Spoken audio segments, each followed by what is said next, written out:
Silakan diperlihatkan. Oke.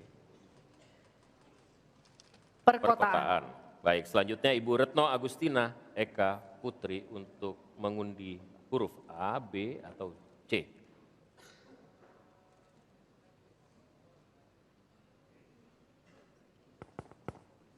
Silakan diperlihatkan huruf B. Perkotaan huruf B. Perkotaan huruf B.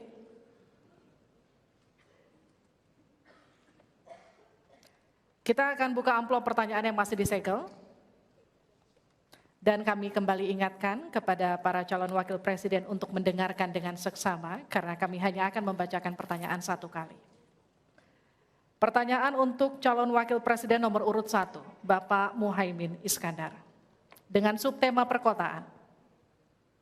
56% penduduk Indonesia tinggal di perkotaan dan mencapai lebih dari 70% di tahun 2045. Permasalahan akan semakin kompleks, seperti transportasi publik, sampah, dan kawasan kumuh. Pertanyaannya, bagaimana strategi paslon menyiapkan instrumen fiskal khusus untuk mengatasi masalah tersebut? Waktu Bapak untuk menjawab 2 menit. Kita mulai ketika Bapak mulai berbicara. Silakan. Terima kasih. Perkotaan ini menjadi kebutuhan untuk terus menjadi bagian dari pembangunan nasional kita. Di antara kebutuhan pokok dari perkotaan ini adalah infrastruktur yang memadai. Dan dalam kerangka agar tidak terjadi penumpukan penduduk di dalam satu perkotaan, maka pembangunan perkotaan harus dibikin merata di berbagai tempat. Kami memiliki satu tekad bahwa di dalam pemerintahan yang akan datang minimal harus dibangun 40 kota baru yang selevel dengan Jakarta. Dengan kemampuan menampung jumlah penduduk, memberikan sarana dan prasarana yang memadai, sekaligus kemampuan untuk terjaganya lingkungan yang memungkinkan untuk sehat. Termasuk kehidupan yang memberikan kenyamanan bagi seluruh penduduknya, di mana perumahan tidak terlampau jauh dari pusat-pusat pekerjaan, di mana akses pendidikan bisa sampai pada yang dibutuhkan. Sementara fiskal yang dibutuhkan, kita harus pandai-pandai mengambil prioritas. Sekali lagi, kita bukan setuju atau tidak setuju IKN. Yang paling penting adalah prioritas kepemerataan dan keadilan agar terbangun kota-kota sehingga sarana air bersihnya terwujud. Balikpapan kasihan, Banjarmasin kasihan, Pontianak kasihan. Karena apa? Kota-kota ini dalam waktu singkat bisa kita sulap menjadi lebih baik. Karena apa? Fiskal yang kita sediakan dirata adilkan di masing-masing perkotaan.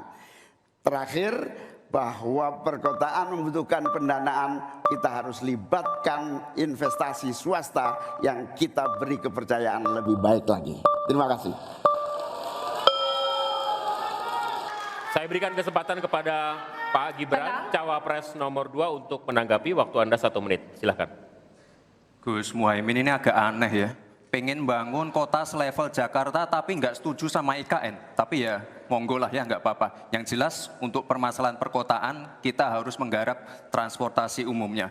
Kita pastikan transportasi umum ini aman, nyaman, terutama bagi kaum disabilitas, lansia, dan anak-anak.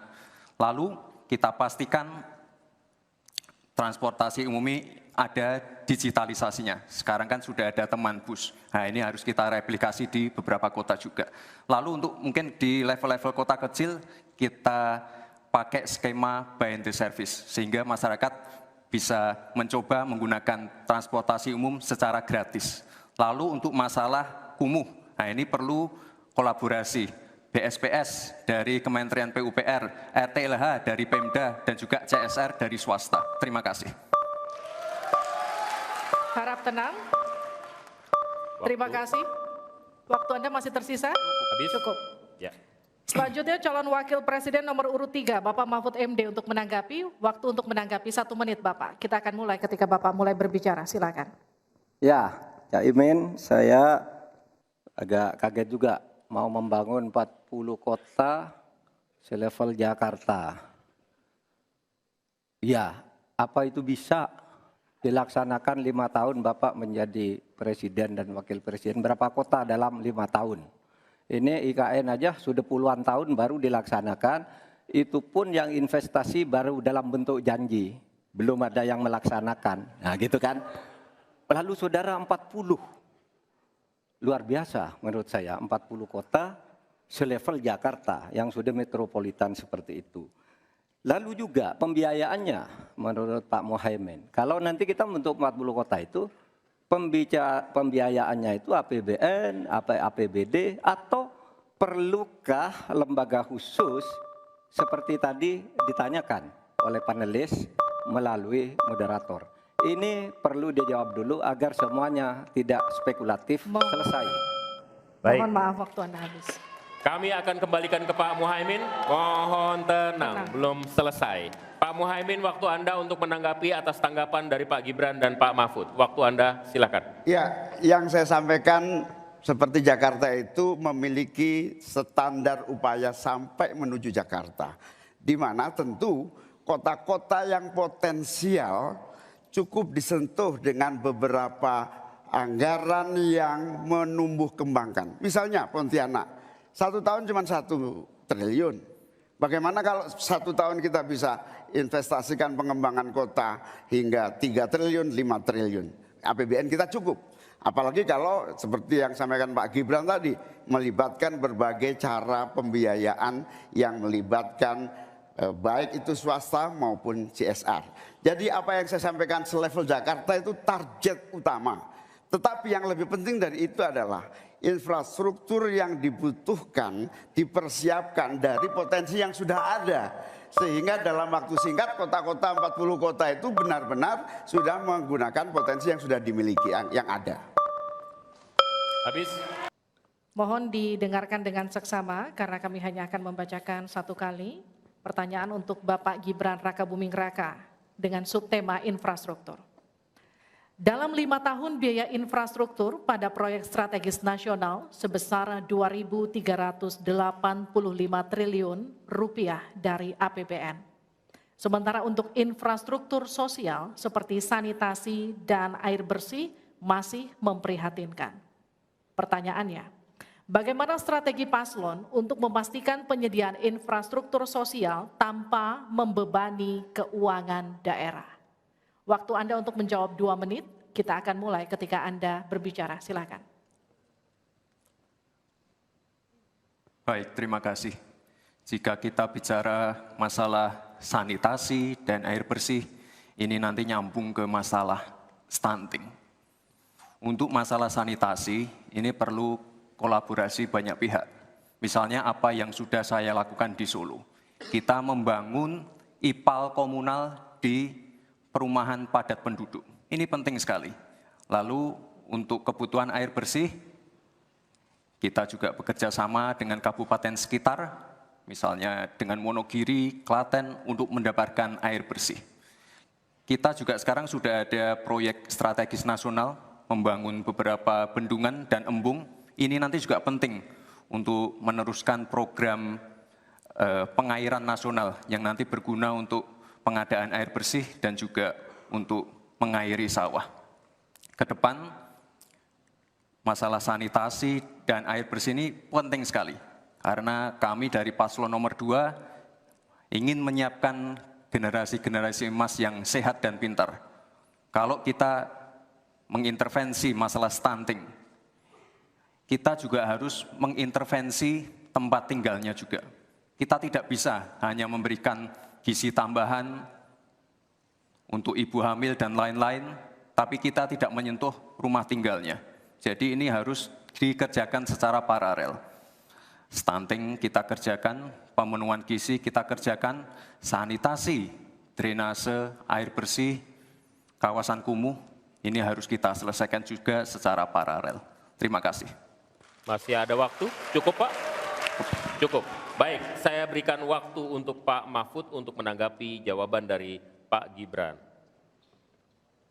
Mas Gibran yang terhormat, tadi itu pertanyaan yang dibaca oleh moderator bagaimana strategi paslon untuk memastikan penyediaan infrastruktur sosial tanpa membebani keuangan daerah?